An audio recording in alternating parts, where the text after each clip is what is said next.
Avani car में बैठ जाती है और पवन उसको घूरते हुए पूछता है। पवन, अरे कहाँ जाना बताओ तो सही, मुझे कहानी में पूरा एड्रेस नहीं बताया तुमने। Avni, Model Town sector 16, house number 53, गली नंबर। पवन, ओहो बस करो सारा, अभी बता दोगी क्या? मॉडल टाउन पहुंचने पर बताना बाकी, और बताओ अपने आलोक के बारे में ताकि मैं पूरी कहानी को सही ढंग से लिख सकूं। अवनी, तुम मेरी मदद कर रहे या अपनी? पवन, अरे यार तुम भड़क बड़ी जल्दी जाती हो। तभी तभी तो क्या, खुलकर बोलो, अवनी गुस्से में बोलती है। पवन, माफ करो, मैं तुम्हें चिल करने की कोशिश कर रहा था।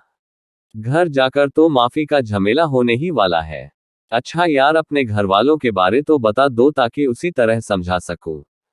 मेरे पापा जी 3 भाई हैं, बीच के मेरे पापा हैं। घर में पापा, माँ, चाचा चाची, मेरा एक छोटा भाई रूपेश, चाचा की बेटी मेधा और बेटा किशु। ताया जी विदेश में है। अवनी बताती है। अरे भाई, इतनी बड़ी फैमिली और फिर भी जिंदगी से परेशान। पवन की बात सुनकर अवनी फिर झुंझला पड़ती है। ओए चुप करो, तुम क्या जानो? पवन, हाँ भी हम क्या जाने, सारे पहाड़ तो तुम पर ही टूटे हैं। अब तुम कुछ ज्यादा बोल रहे हो, अवनी ने चिढ़ते हुए कहा। गाड़ी मॉडल टाउन के सेक्टर 16 में पहुंच जाती है।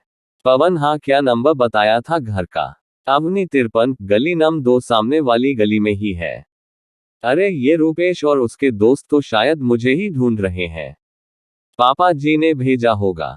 मैं मना कर रही थी ना तुम्हें। अब देखना क्या सियाप्पा होगा। तुम मेरे पापा के गुस्से को नहीं जानते। तभी रूपेश की नजर अवनी पर पड़ती है। ओ दी, पापा जी ने तुझे ढूंढने के लिए भेजा है। चल घर। पवन की गाड़ी आगे आगे और रूपेश की पीछे पीछे। अवनी गाड़ी रोकने को कहती है।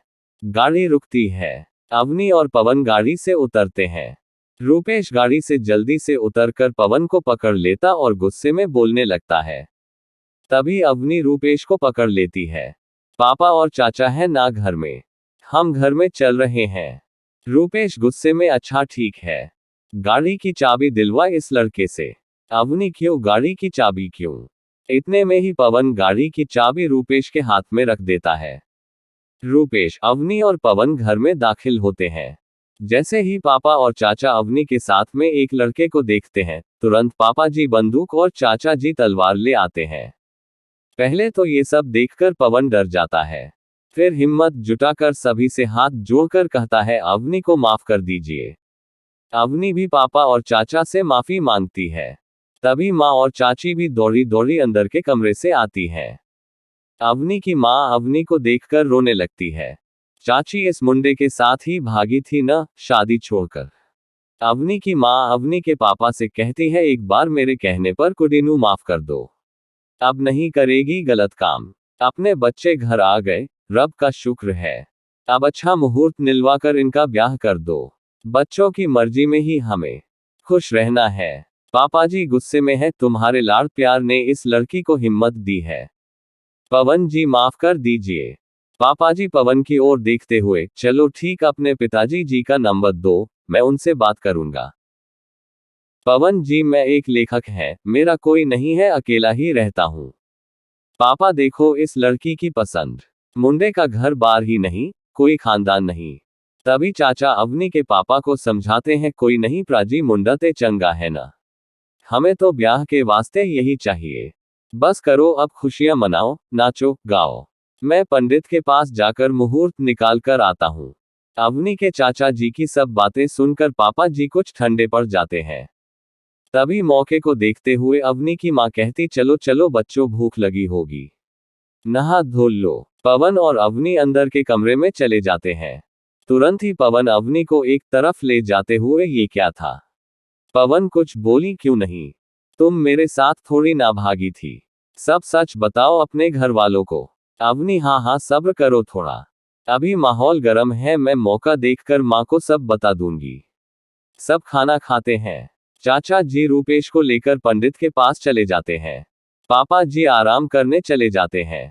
उधर अवनी, पवन, मेधा और किशु एक साथ बैठे हैं। अवनी अभी भी उदास है और सोच रही है कि अब कैसे इस समस्या का हल निकाला जाए। बिना बात के पवन उसकी मुसीबत में फंस गया। तभी मेधा और कीशु दी जीजू हमने शाहरुख खान की मूवी लगाई है, देखोगे आप दोनों? अवनी नहीं, तुम दोनों देख लो, मेरे सिर में बहुत दर्द है। कीशु और मेधा टीवी देखने चले जाते हैं। पवन क्या हुआ, इतनी परेशान क्यों हो? मैं कुछ न कुछ हल निकाल लूंगा। After all I am a writer. Avni और राइटर जी, ये जिंदगी है, कोई कहानी नहीं। अरे मैडम, जिंदगी से ही कहानी बनती है। हल भी कहानियां ही देती हैं। क्या करोगे अब तुम, जरा मुझे भी पता चले, अवनी ने हैरानी से कहा। पवन कुछ प्लान कर ही लूंगा। तुम्हें तुम्हारा घर तो वापस मिल गया ना? तुम बस जल्दी सच बता दो सबको। तभी कमरे में अवनी की माँ आती है। बच्चों चलो, तुम्हारे चाचा जी आ गए हैं।